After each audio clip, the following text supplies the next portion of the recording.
ইব্রাহিম আলাইহিসসালামের আদর্শ আমাদের জন্য উম্মতে মুহাম্মাদের উপরে মানা জরুরি। মুহাম্মদ সাল্লাল্লাহু আলাইহি সাল্লামকে যেমন আমরা অনুসরণ করব, অনুকরণ করব, ইব্রাহিম আলাইহিসসালামকেও আমাদেরকে অনুসরণ অনুকরণ করতে হবে। মানার ব্যাপারে অনেক অধিক গুরুত্ব দেওয়া হয়েছে। ইব্রাহিম আলাইহিসসালামের যতগুলো চেতনা ছিল, এই সবগুলো চেতনা মূলত তাওহীদ কেন্দ্রিক এবং সবগুলোর সাথে তাওহীদ উলুহিয়্যা, তাওহীদ রুবুবিয়্যা এবং তাওহীদ আসমা সিফাত সংশ্লিষ্ট। ইব্রাহিম আলাইহিস সালাম যখন তাওহীদের দাওয়াত নিজে গ্রহণ করলেন, গ্রহণ করার পর ইব্রাহিম আলাইহিস সালাম নিজের পিতাকে তাওহীদের দাওয়াত দেওয়ার জন্য গেলেন। নিজের পিতার কাছে ইব্রাহিম আলাইহিস সালাম বিতাড়িত হলেন, অর্থাৎ নিজের পিতা পাথর উঠিয়ে বলছে, ইব্রাহিম তুমি কি তোমার এই দাওয়াত বন্ধ করবে? যদি দাওয়াত বন্ধ না করো তাহলে এই পাথরের আঘাতে তোমাকে হত্যা করা হবে। ইব্রাহিম আলাইহিস সালাম যখন পরিবার থেকে বাধাগ্রস্ত হলেন, তখন সমাজের মানুষের কাছে তাওহীদের দাওয়াত দিলেন। সেম একই ভাবে যেমন পরিবার থেকে বাধাগ্রস্ত হয়েছিলেন, সেম একই ভাবে সমাজের মানুষের কাছে ইব্রাহিম আলাইহিস সালাম যখন তাওহীদের দাওয়াত দিয়েছিলেন তখন বাধাগ্রস্ত হয়েছিলেন। ইব্রাহিম আলাইহিস সালাম এই পর্যায় বা এই ধারা অব্যাহত রেখে রাষ্ট্রের সর্বোচ্চ পর্যায়ে নমরুদের কাছে পর্যন্ত তাওহীদের দাওয়াত নিয়ে গিয়েছিলেন। নমরুদের কাছে তাওহীদের দাওয়াত নেওয়ার পরে নমরুদ বলছে, ইব্রাহিম আনা রব্বুকুমুল আলা, আমি তো সবচাইতে বড় রব, তুমি আবার কোন রবের দাওয়াত নিয়ে আবির্ভাব হলে? তখন ইব্রাহিম আলাইহিস সালাম বলছিলেন যে আমার আল্লাহ মানুষের জীবন দান করে, মানুষের মৃত্যু ঘটায়, তো তুমি নমরুদ মানুষের জীবন দাও, মানুষের মৃত্যু ঘটাও। তো বখন নমরুদ জেলখানা থেকে মৃত্যুদণ্ডপ্রাপ্ত আসামিকে খালাস দিয়ে বললো, আমি মানুষকে বাঁচাতে পারি। আর এমনি রাস্তাঘাট থেকে মানুষ ধরে বললো, আমি মানুষকে মারতে পারি। তো ইব্রাহিম আলাইহিস সালাম সেখানে চমৎকার ভাবে কথা উপস্থাপন করেছিলেন। ইব্রাহিম আলাইহিস সালাম বলেছিলেন, আমার আল্লাহ প্রতিদিন পূর্ব দিক থেকে সূর্য উদিত করে আর পশ্চিম দিকে সূর্য ডোবায়, তুমি নমরুদ পশ্চিম দিকে সূর্য উদিত করো আর পূর্ব দিকে সূর্য ডোবাও। তো বখন নমরুদ হতভম্ব হয়ে গেল এবং ইব্রাহিম আলাইহিস সালামের জন্য বিশাল এলাকার মানুষকে ক্ষিপ্ত করে দিল যে ইব্রাহিম তোমাদের প্রভুর বিরুদ্ধে কথা বলে, তোমরা যার ইবাদত করো ইব্রাহিম তার বিরুদ্ধে কথা বলে। এভাবে বলে ইব্রাহিম আলাইহিস সালামের জন্য বিশাল গর্ত খনন করার নির্দেশ দিল। ইব্রাহিম আলাইহিস সালামকে আগুনে নিক্ষেপ করার প্রস্তুতি গ্রহণ করলো। আপনারা লম্বা ইতিহাস সবাই জানেন, আমি বলার এতটুকু কারণ ইব্রাহিম আলাইহিস সালামের চেতনা ছিল পারিবারিক জীবনে নিজে দাওয়াত গ্রহণের পরে নিজের পরিবারকে তাওহীদের দাওয়াত দেওয়া, নিজের সমাজের মানুষকে তাওহীদের দাওয়াত দেওয়া, রাষ্ট্রের সর্বোচ্চ পর্যায়ে তাওহীদের দাওয়াত দেওয়া। কিন্তু ইব্রাহিম আলাইহিস সালাম পদে পদে বাধাগ্রস্ত হয়েছিলেন, কিন্তু তিনি কখনো বাধাগ্রস্ত হওয়ার পরেও ইব্রাহিম আলাইহিস সালাম কখনো থেমে যায়নি, বরং তার ধারা অব্যাহত রেখেছেন। আমরা অনেক সময় তাওহীদের দাওয়াত দিতে গিয়ে সহি আকীদা গ্রহণ করার পরে এই সহি আকীদার মানহাজের দাওয়াত দিতে গিয়ে বাধাগ্রস্ত হয়ে আমরা দেখা যায় অনেক সময় পিছনে চলে আসি। আমাদের এখান থেকে শিক্ষা অর্জন করতে হবে, যত বাধাগ্রস্ত হতে হবে তত আরো দূর এগিয়ে যেতে হবে দাওয়াত পৌঁছে দেওয়ার জন্য। মনে থাকবে ইনশাআল্লাহ, এই ইব্রাহিমী চেতনা আমাদের আজকে এখান থেকে নিয়ে যেতে হবে। আমরা শুধুমাত্র ইব্রাহিম আলাইহিস সালাম থেকে কুরবানির ইতিহাস নিব, কিন্তু আমরা ইব্রাহিম আলাইহিস সালাম থেকে তাওহীদের ইতিহাস নিব না, এটা কি হতে পারে? ইব্রাহিম আলাইহিস সালামের কুরবানির ইতিহাসটাও তো তাওহীদ কেন্দ্রিক, বুঝেন না মনে হয়? ইব্রাহিম আলাইহিস সালামের কুরবানির ইতিহাসটাও তো আল্লাহর সন্তুষ্টির জন্য। আমার কথা বুঝতে পেরেছেন? ইব্রাহিম আলাইহিস সালাম কেমন পিতা ছিলেন, তার স্ত্রী কেমন ছিলেন, আর কেমন সন্তান পেয়েছিলেন, সংক্ষিপ্ত আকারে যদি আমি বলি, ইব্রাহিম আলাইহিস সালাম সম্পর্কে তো বললাম যে তিনি তাওহীদের দাওয়াতের ব্যাপারে কতটুকু অগ্রগামী ছিলেন এবং আল্লাহর নির্দেশ, আল্লাহর ফাইসালা, আল্লাহর নির্দেশ যাতে করে অমান্য না হয় তিনি পদে পদে বহু পরীক্ষা দিয়েছেন। আপনারা ইব্রাহিম আলাইহিস সালামের এই পরীক্ষার ইতিহাসগুলো বহু জানেন। বর্তমান যেখানে কাবা শরীফ এবং জমজম কূপ আপনারা জানেন, ইব্রাহিম আলাইহিস সালামকে আল্লাহ রাব্বুল আলামিন বললেন, ইব্রাহিম তুমি তোমার স্ত্রী আর সন্তানকে রেখে আসো। দূর পথ পাড়ি দিয়ে ইব্রাহিম আলাইহিস সালাম আদরের স্ত্রী আর আদরের সন্তানকে বর্তমান যেখানে কাবা শরীফ জমজম এখানে ইব্রাহিম আলাইহিস সালাম রেখে চলে আসতেছেন। এখন তো অনেক লোকের সমাগম দেখছেন আপনারা, কিন্তু তৎকালীন সময়ে সেখানে কোনো লোকজন নাই, খাদ্য নাই, পানীয় নাই, বাসস্থান নাই, কিচ্ছু নাই। কিন্তু ইব্রাহিম আলাইহিস সালামকে রেখে আসতে বলেছেন আল্লাহ, আর ইব্রাহিম আলাইহিস সালাম রেখে আসছেন আদরের ছোট্ট বাচ্চা আর স্ত্রীকে রেখে চলে আসছে, সেখানে কিচ্ছু নাই। ইব্রাহিম আলাইহিস সালাম রেখে আসে আর পিছন দিক থেকে স্ত্রী জিজ্ঞাসা করে, ইব্রাহিম এটা কি আল্লাহর নির্দেশ? তাহলে স্ত্রীরও কেমন ত্যাগ, কেমন চিন্তা যে আমার স্বামী আমাকে আল্লাহর নির্দেশ ছাড়া এখানে রেখে যেতে পারে না। ইব্রাহিম আলাইহিস সালামের স্ত্রী আপনার স্ত্রীর মতো এভাবে বলে নাই, যদি বছরে একদিন শাড়ি কিনে দিতে না পারেন তো আপনার স্ত্রী বলে শুধু আমি বলে তোমার সংসার করতেছে, আর কে হলে করতো না, বলে না এভাবে? এরকম সমস্যা কিন্তু বহু পরিবারে আছে। ইব্রাহিম আলাইহিস সালামের স্ত্রী বললেন যে ইব্রাহিম আপনি যে আমাদের এখানে রেখে যাচ্ছেন এটা কি আল্লাহর নির্দেশ? প্রশ্ন করাও বুঝতে হবে আমাদের। পরিবার সংসার রাসূলের সুন্নাহ পদ্ধতিতে বাস্তবায়নের জন্য ইতিহাসগুলো আমাদের মাঝে এসেছে। ইব্রাহিম আলাইহিস সালাম পিছনে তাকালে মায়া হবে, তিনি পিছনে তাকাচ্ছেন না, সামনের দিকে তাকিয়ে ইব্রাহিম আলাইহিস সালাম আসমানের দিকে তাকিয়ে বলছেন, হাতটা উঁচু করে বলছেন এটা হলো আল্লাহর নির্দেশ। সুবহানাল্লাহ ওয়া বিহামদিহি। তো যেই মুহূর্তে ইব্রাহিম আলাইহিস সালাম বললেন এটা আল্লাহর নির্দেশ, ওই মুহূর্তে ইব্রাহিম আলাইহিস সালামের স্ত্রী চিন্তা করলেন যে আল্লাহ আমাকে এখানে রেখে যাওয়ার নির্দেশ দিয়েছে, নিঃসন্দেহে ওই আল্লাহ আমার খাদ্যের ব্যবস্থা করবে, ওই আল্লাহ আমার পানীয়ের ব্যবস্থা করবে, ওই আল্লাহ আমার বাসস্থানের ব্যবস্থা করবে। সুবহানাল্লাহ ওয়া বিহামদিহি। এটা হলো একটা মায়ের শিক্ষা, এখান থেকে অর্জন করা প্রয়োজন আছে। তাহলে কেমন পিতা আর কেমন মা, তাদের সন্তান কেমন হয়েছে? আল্লাহ রাব্বুল আলামিন ইব্রাহিম আলাইহিস সালামকে যখন স্বপ্নযোগের মাধ্যমে দেখালেন যে ইব্রাহিম তোমার প্রিয় বস্তুকে কুরবানি করতে হবে, তখন ইব্রাহিম আলাইহিস সালাম বুঝে ফেললেন যে আমার আদরের সন্তানকে কুরবানি করতে হবে। ইব্রাহিম আলাইহিস সালামকে কেন্দ্র করে সমাজে প্রচলিত অনেক ঘটনা আছে। তিনি 3 দিন স্বপ্ন দেখেছিলেন, 3 দিনে 300 উট কুরবানি করেছিলেন, এগুলা ডাহা মিথ্যা কথা। ইব্রাহিম আলাইহিস সালাম গরিব মানুষ ছিলেন, তিনি 3 দিনে 300 উট কোথায় পাবে আর কোথা থেকে বা কুরবানি করবে, এগুলো প্রচলিত আছে, কিন্তু মূল ইব্রাহিম আলাইহিস সালামের ইতিহাস থেকে আমরা কখনো সহি বর্ণনায় রেওয়ায়াতে আমরা এগুলো কখনো পাইনি। তো যেটা বলতে চাচ্ছিলাম, ইব্রাহিম আলাইহিস সালাম স্বপ্ন যোগে দেখলেন, আর ইব্রাহিম আলাইহিস সালাম নিজের সন্তানের সাথে পরামর্শ করছে যে আমি দেখেছি আল্লাহ রাব্বুল আলামিনের পক্ষ থেকে আমার প্রিয় বস্তু কুরবানি করার জন্য আল্লাহ রাব্বুল আলামিন নির্দেশ দিচ্ছে।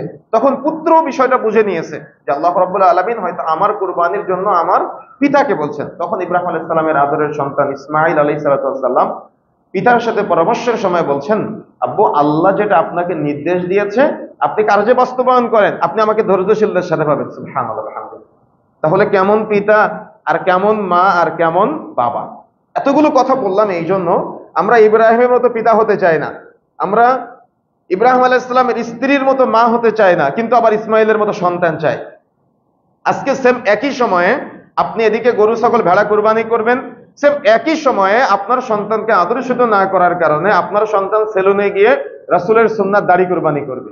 এদিকে আপনি গরু ছাগল ভেড়া কুরবানি করবেন আল্লাহ সন্তুষ্টি অর্জনের জন্য, সেম একই সময়ে আপনি ইব্রাহিম আলাইহিস সালাম থেকে আদরের সন্তান বা আদরের পরিবার গঠনের জন্য আপনি প্রস্তুতি গ্রহণ করেন নাই বিধায় আপনার মেয়েটা পার্কে গিয়ে তার অন্য ছেলের সাথে চরিত্র কুরবানি করবে। আপনি যদি আজকে শিক্ষা এখান থেকে নিয়ে যেতে না পারেন, তাহলে কুরবানির কোনো শিক্ষা আপনি দিতে পারেন নাই। পশু কুরবানির সাথে সাথে নিজের পশুত্বকে কুরবানি করতে হবে, কুরবানির ইতিহাস মনে রাখতে হবে, শিক্ষা মনে রাখতে হবে। পশু কুরবানির সাথে সাথে মানুষের ভিতরে লুকায়িত পশুত্বগুলাকে কুরবানি করতে হবে, এবং শয়তানের সাথে বন্ধুত্ব করা বাদ দিয়ে আল্লাহর সাথে বন্ধুত্ব স্থাপন করা আমাদের এখন থেকে শিক্ষা অর্জন করতে হবে। এটা হলো কুরবানির যতগুলো শিক্ষা আছে ইব্রাহিম আলাইহিস সালাম থেকে। এই শিক্ষাগুলোর মধ্যে অন্যতম একটা শিক্ষা হলো পরিবারকে নিয়ে আমাকে আপনাকে চিন্তা করা। আমি বিভিন্ন সময় মাহফিলে বলেছি যে আমার মদিনা সফরে সৌদি আরবে এক শেখের সাথে পরিচয় হয়েছিল। তিনি গল্প করছে যে ওনার ছেলেকে নিয়ে উনি রাস্তা দিয়ে যাচ্ছে, ট্রাফিক সিগন্যাল পুলিশ লাইট গুলা যেগুলো আছে না, এই সিগন্যাল লাইট যখন তিনি অতিক্রম করছে তখন লাল বাতি জ্বলে, পুলিশ না থাকায় উনি গাড়ি চালিয়ে চলে যাচ্ছেন।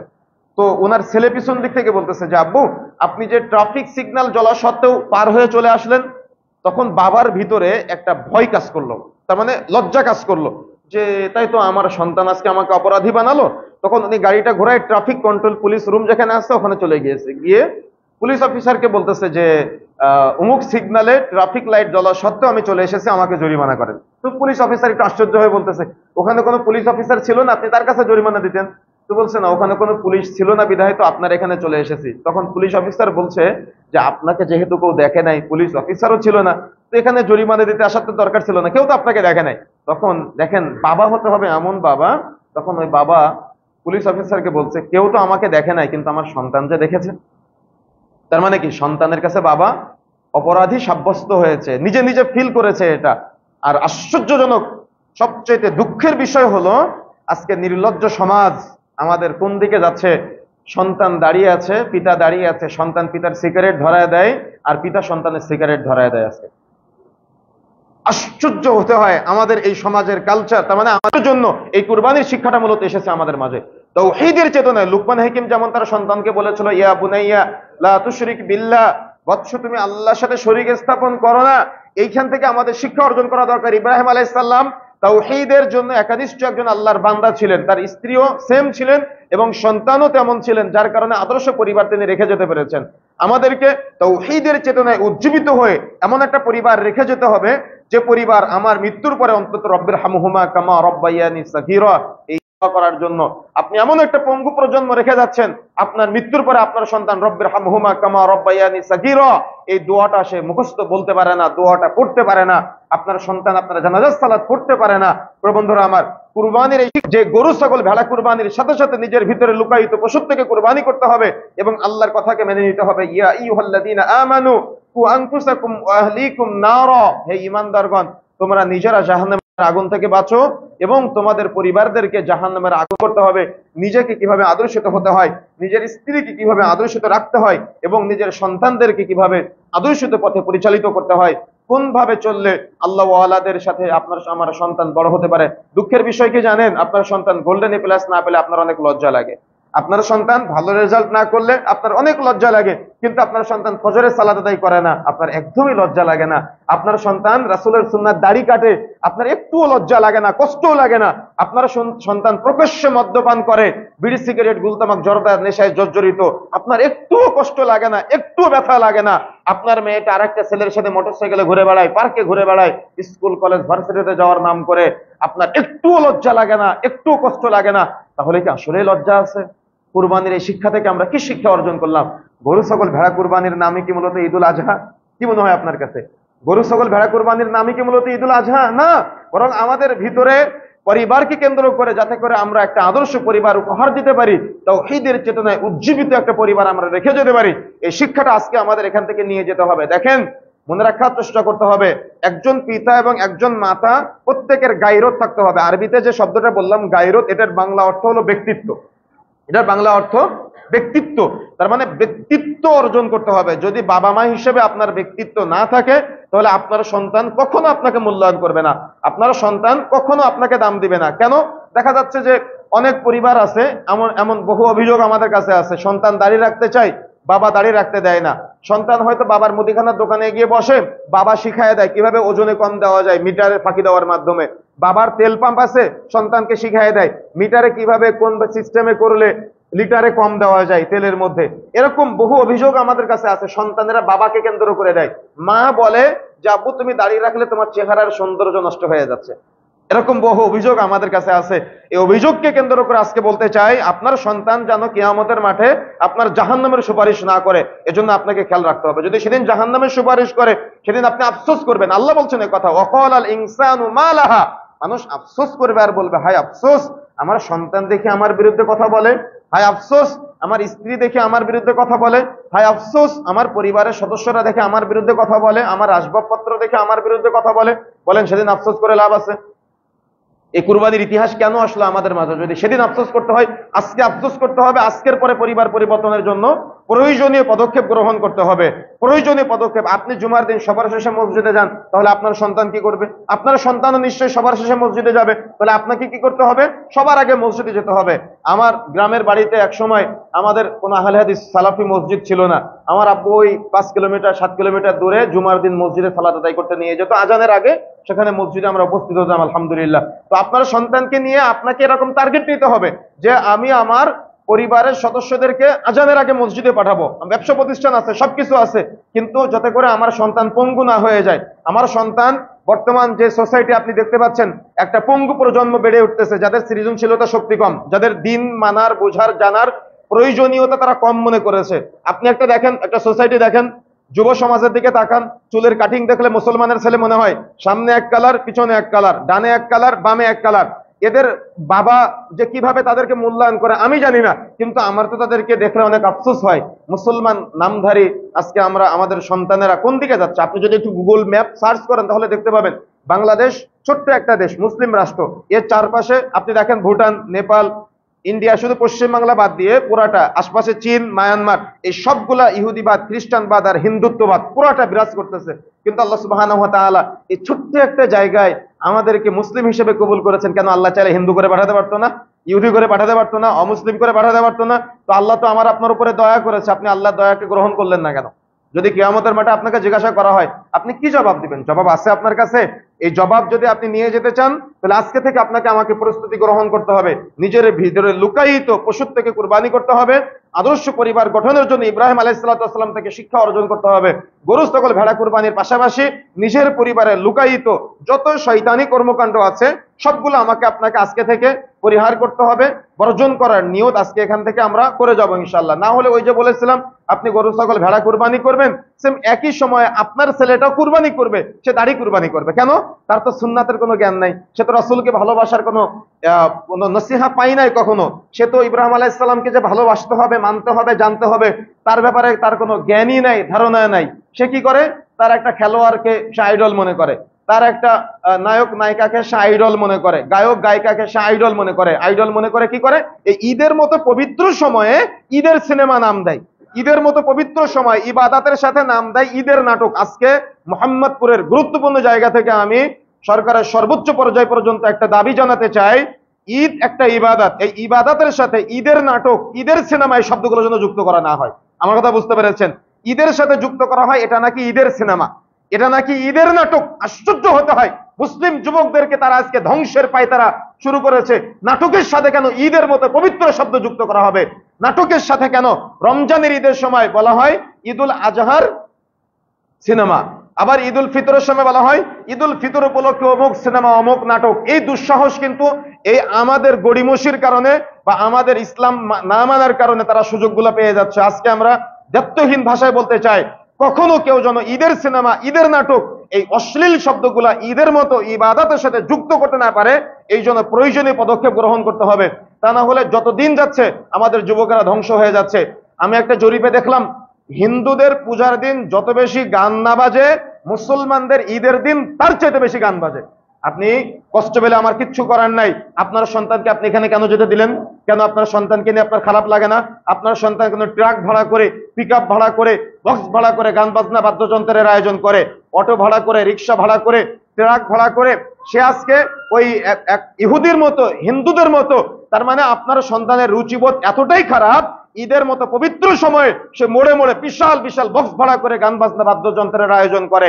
আপনার সন্তানের চরিত্র এতটাই খারাপ, সে ট্রাক ভাড়া করে, পিক আপ ভাড়া করে রাস্তা গান বাজনার শোডাউন দেয়, আর আপনি ওদিকে গরু ছাগল ভেড়া কুরবানি করে আল্লাহ সন্তুষ্টি অর্জন করার প্রয়োজনীয়তা অনুভব করলেন। দেখেন তাহলে দুই দিকে দুই কুরবানি হচ্ছে। একদিকে আপনার সন্তান চরিত্র কুরবানি করছে, আর একদিকে আপনি পশু কুরবানি করছেন। দুই দিকে কিন্তু দুই কুরবানি হচ্ছে। আজকে বলে যেতে চাই, আপনার সন্তান জানো সে তার পশুর থেকে কুরবানি করে, আজকের পর থেকে কখনো ট্রাক ভাড়া করে, পিক আপ ভাড়া করে রাস্তায় এরকম গান বাজনা বাদ্যযন্ত্রের আয়োজন করার সুযোগ না পায়। একটা সোসাইটি থাকতে হবে, যে সোসাইটিতে মোড়ের মাথায় ঈদের দিন যদি গান বাজনা বাজায়, ওই সোসাইটির মুরব্বীরা গিয়ে নিষেধ করবে। কিন্তু আমার মুরব্বীদের বহু অভাব। কেন? মুরব্বীরা তো সবসময় টিভির দিকে বসে থাকে। আমাদের কাছে অভিযোগ আছে অনেক, ইমাম সাহেবরা পর্যন্ত মসজিদে নামাজ পড়ায় চায়ের দোকানে বসে বসে সিনেমা দেখে। তো এই সমাজ পরিবর্তন হবে কিভাবে? আমার কথা কি বুঝতে পেরেছেন? এই সমাজ পরিবর্তন হবে কিভাবে? পরিবর্তনের জন্য তো আমাদের এগিয়ে আসতে হবে। যদি আমরা একটু এগিয়ে না আসি, তাহলে কিন্তু প্রকাশ্যে যে পাপাচার চলতেছে, পাপাচার আরো বৃদ্ধি পাবে। আর একটু আমাদের গড়িমসির কারণে, অবহেলার কারণে সন্তানদের পোশাক পরিচ্ছদও বাহ্যিক ভাবেও তারা কিন্তু সুন্নতের পাবন্দী হচ্ছে না। দেখবেন আপনার ছেলে এমন একটা জামা গায়ে দেয় যে জামাটার মধ্যে 4-5 জায়গায় ছেঁড়া ফাটা। আপনার ছেলে এমন একটা প্যান্ট পরে যে প্যান্টটার মধ্যে 4-5 জায়গায় ছেঁড়া ফাটা। তার মানে আপনার সন্তানের চরিত্র, রুচিবোধ কতটাই নোংরা। অথচ আল্লাহ রাসূল বলছেন, আল হায়াউ লা ইয়াতি ইল্লা বিখাইর, লজ্জাশীলতা কল্যাণ ছাড়া কিছুই আনয়ন করে না। যেখানে লজ্জা নাই সেখানে কল্যাণ নাই। কোন লজ্জায় আপনার ছেলেটা ছেঁড়া ফাটা জামা গায়ে দেয়? কোন লজ্জায় আপনার ছেলেটা ছেঁড়া ফাটা প্যান্ট পরে? আপনি বাবা হিসেবে কি জবাব দিবেন? কোন জবাব কি আছে আপনার কাছে? জবাব কি আপনি আল্লাহর কাছে দিতে পারবেন? জবাব আপনাকে এখন থেকে নেওয়ার প্রস্তুতি গ্রহণ করতে হবে। এই জন্য প্রিয় বন্ধুরা আমার, আমি আপনাদের মূলত যেটা বোঝাতে চেয়েছি সেটা হলো, ইব্রাহিম আলাইহিস সালামের চেতনা মূলত ছিল তাওহীদি চেতনা। আর তাওহীদি চেতনায় নিজের পরিবার সংশোধনের, পরিবার সাজানোর একটা ইব্রাহিম আলাইহিস সালামের চেতনা ছিল। অনেকগুলো চেতনা আছে, তার মধ্যে একটা চেতনার উপর আমি আজকে সংক্ষিপ্ত সময় আলোচনা করেছি। আপনাদেরকে আমি বোঝাতে চেয়েছি যে প্রত্যেকের পরিবারকে নিয়ে টার্গেট করতে হবে, যাতে করে আপনার সন্তান পথভ্রষ্ট না হয়ে যায়, আপনার সন্তান আদর্শিত একটা সন্তান হয়। কিয়ামতের মাঠে সবাই যখন নফসি নফসি করবে, কেউ হাঁটু বরাবর, কেউ কোমর বরাবর, কেউ টাকনু বরাবর ঘামের মধ্যে হাবুডুবু খাবে, মাথার নিকটবর্তী জায়গায় সূর্য, এই কঠিন বিভীষিকাময় পরিস্থিতিতে এই কিয়ামতের মাঠের মানুষগুলা দেখবে ওই উঁচু জায়গায় একজন নারী এবং একজন পুরুষ দাঁড়িয়ে আছে, যারা পোশাক পরিহিত অবস্থায়, যাদের মাথায় নূরের মুকুট জলজল করতেছে, এলাকা আলোয় আলোকিত হয়ে আছে। তখন এরা ফেরেশতাদের জিজ্ঞাসা করবে, এই ওরা কারা? আজকে আমরা উলঙ্গ অবস্থায়, কিন্তু তারা পোশাক পরিহিত অবস্থায়, আমাদের মাথার নিকটবর্তী জায়গায় সূর্য, কিন্তু তারা উঁচু জায়গায়, তাদের মাথায় নূরের মুকুট জলজল করছে, এরা কারা? এদেরকে কেন এমন মর্যাদা দেওয়া হলো? তখন ফেরেশতারা বলবে, এটা হলো হাফেজে কুরআনের পিতামাতা। সুবহানাল্লাহ, আলহামদুলিল্লাহ। কিয়ামতের মাঠে আপনার সন্তানকে যতটুকু কোরআন শিক্ষা দিয়েছেন, ওকে বলা হবে অরাত্তিল, তুমি তিলাওয়াত করো। ও তিলাওয়াত করবে আর মর্যাদা বাড়বে, বাড়তে বাড়তে বাড়তে বাড়তে জান্নাত পর্যন্ত পৌঁছে যাবে। তখন ও সুপারিশ করবে, আল্লাহ আজকে আমি আমার পিতা মাতাকে সাথে নিয়ে জান্নাতে যেতে চাই। সুবহানাল্লাহ। কি আকাঙ্ক্ষা জাগে হৃদয়ে? আকাঙ্ক্ষা জাগে। যদি আকাঙ্ক্ষা জাগে তাহলে চেষ্টা করতে হবে। সম্ভবত এখানে আসুন্নাহ কমপ্লেক্সে মাদ্রাসা তৈরি হয়েছে, হিফজখানায় আপনার সন্তানকে ভর্তি করাতে হবে ইনশাআল্লাহ। বা আপনার নিকটতম জায়গায় যে মাদ্রাসাগুলো আছে সেখানে আপনার সন্তানকে আপনি আলেম বানান, আপনি ডাক্তার বানান, আপনি ইঞ্জিনিয়ার বানান, কিন্তু আগে আপনার সন্তানকে পবিত্র কোরআন মাজিদের শিক্ষাটা দেন। দেখেন আপনার পরিবার আদর্শিত পরিবার হবে ইনশাআল্লাহ। আপনার পরিবার একটা সুন্নাহ সম্মত পরিবার হবে, দ্বীনি পরিবার হবে ইনশাআল্লাহ। চেষ্টা আমাকে আপনাকে এখন থেকে অব্যাহত রাখতে হবে। আর যদি আপনি চেষ্টা না করেন, যদি আপনি ছেড়ে দেন, তাহলে কি হবে জানেন? কিয়ামতের মাঠে কোনো এক অপরাধের কারণে যখন আপনার সন্তানকে জাহান্নামে নেওয়া হবে, তখন সে অভিযোগ করবে, আল্লাহ আমার কিছু অভিযোগ আছে, আমার কিছু কথা আছে। তখন আপনার সন্তানের কথাগুলো শোনা হবে। তখন আপনার সন্তান বলবে, আল্লাহ আমার বাবার সামনে তো আমি ফজরের সময় ঘুমিয়েছিলাম, তিনি আমাকে নামাজে আহ্বান করে নাই, আমাকে সালাতের শিক্ষা দেয় নাই। আজকে তো আমি আমার বাবাকে না নিয়ে একা একা জাহান্নামে যাব না। আল্লাহ আমার পিতামাতার সামনে আমি সিগারেট খেতাম, কিন্তু আমার পিতামাতা কখনো আমাকে কিছু বলে নাই। আমার পিতামাতা বলে নাই লা ইয়াদখুলুল জান্নাতা মুদমিনুল খামার, যে ব্যক্তি নেশাজাত দ্রব্য সেবন করবে সে জান্নাতে যাবে না। আল্লাহ রাব্বুল আলামিনকে বলবে যে আল্লাহ আমার পিতামাতা আমাকে কখনো নসিহত করে নাই, আজকে আমি তাদেরকে না নিয়ে একা একা জাহান্নামে যাব না। অভিযোগ করবে কিয়ামতের মাঠে। এরকম যত অপরাধ আছে, আপনি আপনার সন্তানকে শিক্ষা দিয়েছেন, আপনি আপনার সন্তানকে নসিহা করেন নাই, আপনার সন্তান কিয়ামতের মাঠে অভিযোগ করবে। এই জন্য আমাকে আপনাকে, যদি আপনি অভিযোগের শিকার হতে না চাই, তাহলে তওবা করতে হবে, ফিরে আসতে হবে। ইব্রাহিম আলাইহিস সালামের যতগুলো সুন্নাহ আছে, ইব্রাহিম আলাইহিস সালামের যতগুলো আদর্শ আছে, আদর্শগুলোর মধ্যে পারিবারিক চেতনা নিয়ে আজকে সংক্ষিপ্ত সময়ে কথা বলেছি। আমাকে আপনাকে চেষ্টা করতে হবে আমার আপনার পরিবারকে নিয়ে টার্গেট করা, আমার আপনার ভবিষ্যৎ প্রজন্মকে নিয়ে টার্গেট করা, যাতে করে আমার সন্তান আমার মৃত্যুর পরে অন্তত আমার জানাজা সালাত পড়াতে পারে, আমার সন্তান আমার মৃত্যুর পরে আমার জন্য নিজে দোয়া করতে পারে, এবং আমার সন্তান আমার মৃত্যুর পরে আমাকে নিয়ে তার যতদিন সে বেঁচে থাকবে দান সাদাকা করতে পারে। অর্থাৎ সন্তানকে নিয়ে টার্গেট করতে হবে, সন্তান যেন কিয়ামতের মাঠে আমার জান্নাতের সুপারিশ করবে। মনে থাকবে ইনশাআল্লাহ। আল্লাহ রাব্বুল আলামিন সংক্ষিপ্ত সময় আমাদের যে কথাগুলো বলার তৌফিক দান করেছেন, আল্লাহ রাব্বুল আলামিন আমাদের সবাইকে আমলে বাস্তবায়ন করার তৌফিক দান করুন, বলেন আমিন। আল্লাহ রাব্বুল আলামিন সংক্ষিপ্ত সময়ে ঈদের খুতবায় আমাদের অপরাধমূলক যে কথাগুলো শোনার তৌফিক দান করেছেন, যেগুলো আমরা শুনেছি আমরা কষ্ট না পেয়ে আসুন আমরা তওবা করে ফিরে আসি, যাতে করে আমাদের মাধ্যমে কখনোই অপরাধগুলো আর জাগ্রত না হয়। বলেন আল্লাহুম্মা আমিন। আমরা আজকে ঈদের খুতবায় স্মরণ করছি ফিলিস্তিনে নির্যাতিত মুসলিম ভাই ও বোনদেরকে। আজকে হয়তো আমরা এখানে অনেক চমৎকার পরিবেশে ঈদের সালাত আদায় করছি, কিন্তু গাজায় আমাদের মুসলিম দিনী ভাই ও বোনেরা অনেক কষ্টে আছে, আপনারা জানেন। আমরা চেষ্টা করে যাচ্ছি দীর্ঘদিন যাবৎ, প্রায় 7-8 মাস যাবৎ, আমরা আমাদের ইউনাইট ফাউন্ডেশনের পক্ষ থেকে ফিলিস্তিনের গাজায় আমরা সরাসরি ওখানে ত্রাণ কার্যক্রম আমরা বাস্তবায়ন করতেছি। আমাদের এবারও প্রায় 2টি উট এবং 5টি গরু এবং 14টি ছাগল আমরা সেখানে কুরবানি হচ্ছে আলহামদুলিল্লাহ। গতকালকে কুরবানি হয়ে গেছে। আল্লাহ রাব্বুল আলামিন যেন কবুল করেন। যারা অনেকেই মোহাম্মদপুর থেকে সম্পৃক্ত হয়েছেন, আল্লাহ রাব্বুল আলামিনের কাছে দোয়া করি আল্লাহ রাব্বুল আলামিন তাদের কুরবানিগুলো কবুল করুন, আল্লাহুম্মা আমিন।